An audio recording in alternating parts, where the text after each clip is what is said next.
você disse recentemente que o Fernando Holliday, nem que quisesse e pedisse desculpa pelas declarações que ele fez a respeito do movimento, de você e de outros integrantes, ele não seria bem-vindo de volta ao movimento. Você endureceu com o tempo ou as pessoas é que pioraram? Aqui, ó, inscreva-se. Se eu tivesse surfado a onda do bolsonarismo em 22, tinha 1 milhão de votos. A gente tinha eleito mais pessoas do MBL. Mas a gente escolheu, né, ter coerência, seguir um caminho próprio. E tem lados muito positivos disso. Primeiro, da gente não ter que ficar escondendo aquilo que a gente acredita como boa parte dos bolsonaristas, né? Porque boa parte dos bolsonaristas desce o pau no Bolsonaro, mas fala, pô... Mas precisa publicamente. Se eu falo mal do Bolsonaro, se eu faço uma crítica pontual, eu vou ser massacrado, né? Que foi o que uma das coisas também que nos levou para a oposição ao Bolsonaro. A gente queria ajudar o governo na reforma da Previdência. E a gente fazia alguma crítica na condução, seja política ou seja de comunicação, Apanhava. no bastidor, não é publicamente, no bastidor.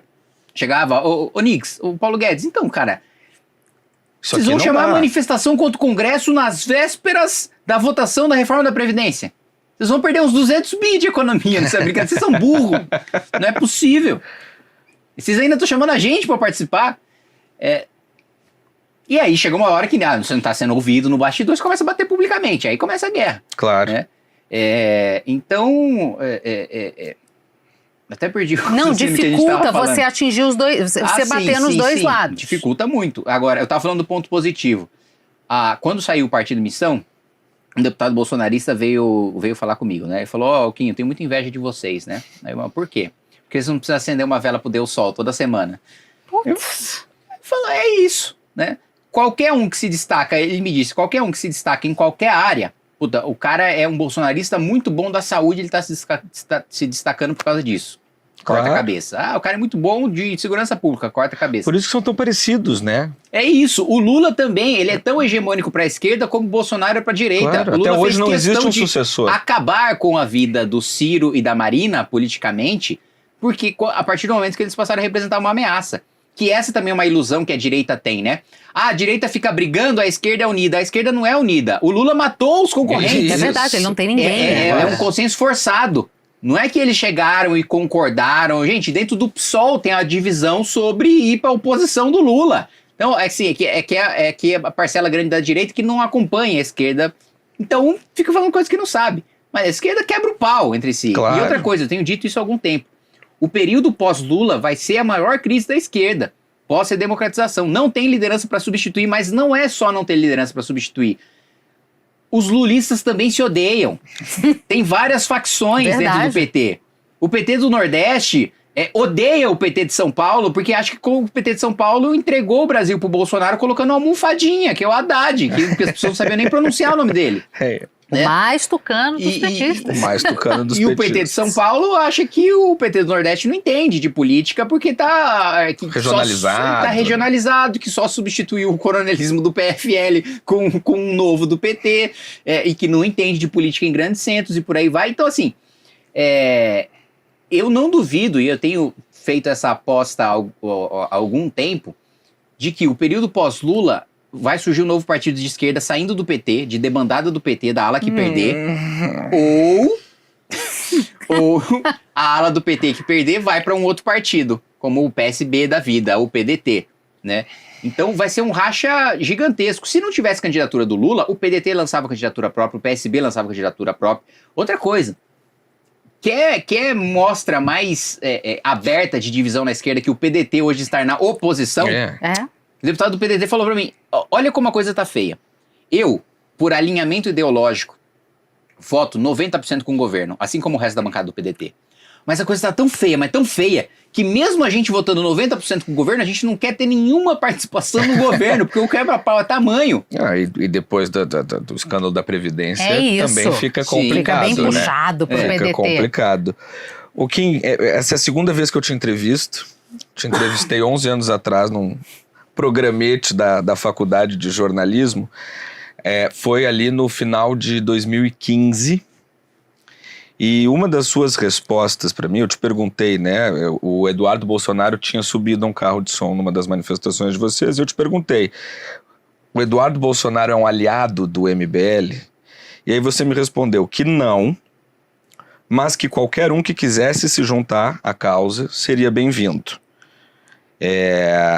Corta para hoje, né? Você falou sobre o prejuízo que vocês tiveram ao não aderir cegamente ao bolsonarismo, né?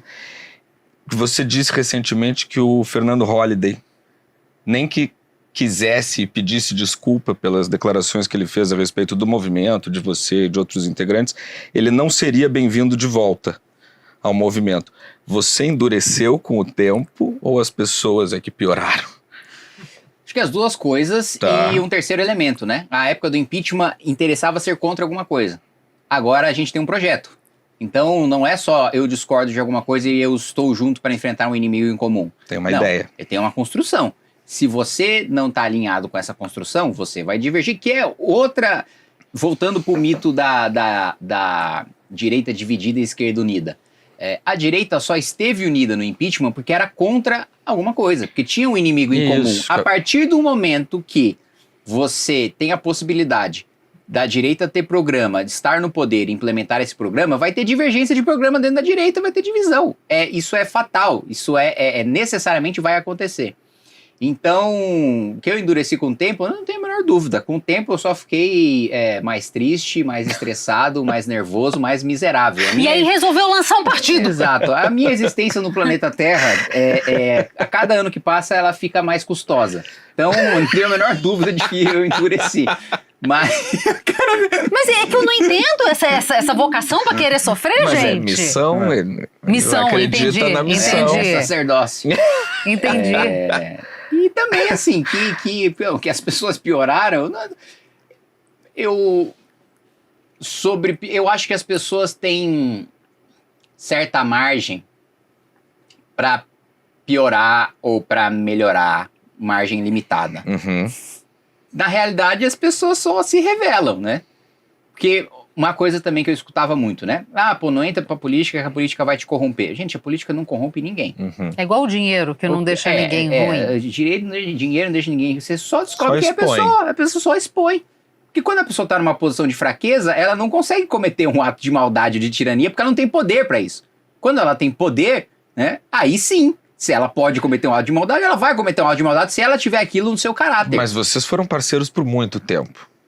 Sim. Vocês e o MBL e o Holliday. Sim. Então ele conseguiu esconder a sua avaliação é essa. Sim. Durante um bom tempo ele escondeu aquilo que de fato agora ele expõe que é. Sim.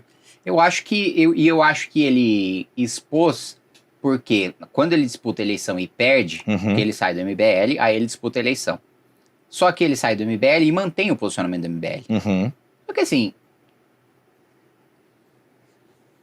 eu digo pra você que o posicionamento da direita anti-bolsonarista tá majoritariamente, com raríssimas exceções, concentrado no MBL. Não existe nenhuma organização, né? Existem pessoas de direita anti-bolsonarista que não são do MBL, natural, que não gostam do MBL, natural. Agora, não existe nenhuma organização de direita anti-bolsonarista que não seja o MBL. Então, se você sai, você tem esse discurso, se a gente já tem um espaço limitado por não surfar na onda de ninguém. Você saindo desse espaço limitado, você tem espaço praticamente nenhum. E foi isso que ele descobriu. Aí ele foi pro caminho do voto fácil, que era, né, pedir 1000 desculpas pro Bolsonaro e abraçar o Bolsonaro e surfar na onda dele. O curioso é achar isso voto fácil, mas tudo bem. Mas no Brasil... É uma coisa impressionante. Kim, eu vou te fazer uma pergunta muito... que é o que me pega muito. Porque eu e o Gabriel fomos dar uma aula não, mas fomos conversar com estudantes... Muito bem lembrado. ...de ensino médio. Você é um dos poucos citados... Não. É o que justifica. São só 2. São só 2, verdade.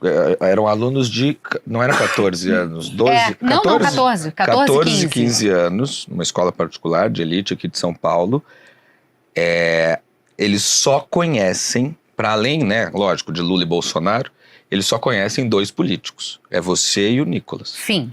É uma coisa muito impressionante. Os adolescentes. E preocupante, não por serem vocês 2, isso fica a critério de quem estiver escutando, mas porque as opções dessas pessoas que daqui 2 anos vão votar, elas estão muito restritas. Mas assim, né? elas conhecem os políticos / popstars. Elas não conhecem o que é a função Isso. de um deputado, elas não entendem o que é política. É tanto que na resposta em quem você votaria para presidente na próxima eleição, se pudesse votar, é ou Nicolas ou Kim, né? É isso. Eles não sabem os Eles cargos. não sabem assim. os cargos. A gente falou, quem que vocês acham que vocês vão encontrar no Congresso? Eles falavam de vereador. Isso. Então, é muito complexo isso. É um analfabetismo político muito grande.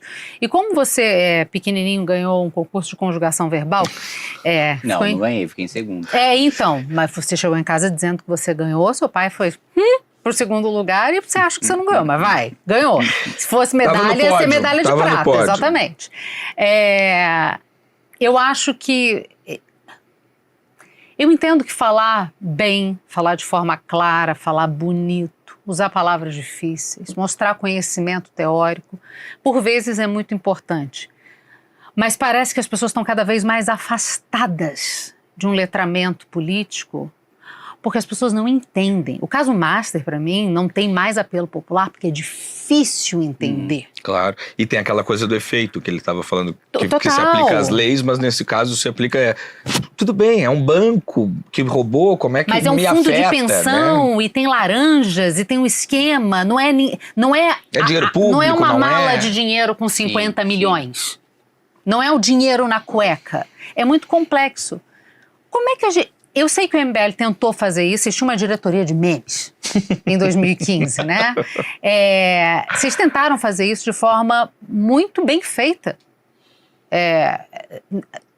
Na difusão de informação, de forma muito clara e objetiva e brincando. Mas hoje em dia as pessoas estão precisando urgentemente de letramento, de entender como resolve isso. Se você vê os comentários que a gente recebe no Rivo News, no Rivotalks, as pessoas não concatenam Lé com Cré. E essas pessoas vão depositar seus votos nas urnas. Voltamos à questão da democracia, que tem seus custos. Como é que você explica para a população? Vamos lá, só é possível fazer um trabalho nesse nível de país estando no poder, né? Não existe nenhuma iniciativa política que vá fazer isso acontecer. Não existe nenhuma iniciativa privada que vá fazer isso acontecer, né? Não existe privada? Não tem? existe. Você consegue, como a gente consegue, entregar visão e conhecimento político para a parcela do seu público. Parcela significativa do seu público. Só que o seu público não é o país inteiro. O único que tem o país inteiro como público é o Estado. Então, não vai haver... E outra coisa, para ter letramento político, primeiro precisa haver letramento, né? 50% dos estudantes de ensino médio, né, segundo a OCDE, no Brasil, não possuem um nível de português suficiente para exercer a cidadania. Não é o nível de português para você entender uma matéria da Folha de São Paulo. É o nível de português suficiente para você exercer a cidadania. Para você ser um cidadão.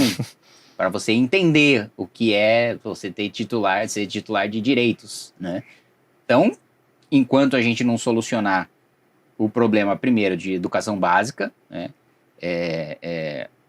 de método de alfabetização também, que essa é uma discussão grande que tá acontecendo. Então, primeiro a gente precisa ter uma estrutura, um projeto de país que faça uma revisão de gestão de educação. E essa revisão, ela vai ser custosa. Por quê? Porque o problema não é dinheiro, né? E esse é o discurso mais fácil que existe. É um dos países que mais investe, inclusive. Proporcionalmente investe bem, e mesmo em números absolutos, a gente apanha de países que em números absolutos, não é nem proporcionais, absolutos investem menos que a gente. O Sudeste Asiático quase todo, né? Que é o dado que eu costumo dizer, que para mim é um dos mais assustadores, né? E que também mostra que não é um problema só de escola pública e escola privada, né? Não. Definitivamente. O Vietnã, que é um país que, né, tem o dobro de pobreza do que a gente, e metade da renda per capita, o aluno mais pobre do Vietnã, tem uma nota de matemática muito parecida com o aluno mais rico do Brasil. Então, assim, né? O filho do bilionário brasileiro está no mesmo nível de matemática do que o aluno mais pobre do Vietnã. Então, dos últimos 40 anos, a gente ficou para trás em praticamente tudo. Assim, eu costumo citar 3 honrosas exceções, que é a aviação civil, o ITA, pesquisa agropecuária, o Embrapa e medicina da USP. Agora, tirando isso, são pouquíssimas as áreas em que a gente se sobressai e está na fronteira de conhecimento, mas nas outras áreas não é nem que a gente não esteja na fronteira, assim. A gente está do outro lado. Então, são coisas muito elementares. Enquanto a gente não tiver pessoas letradas,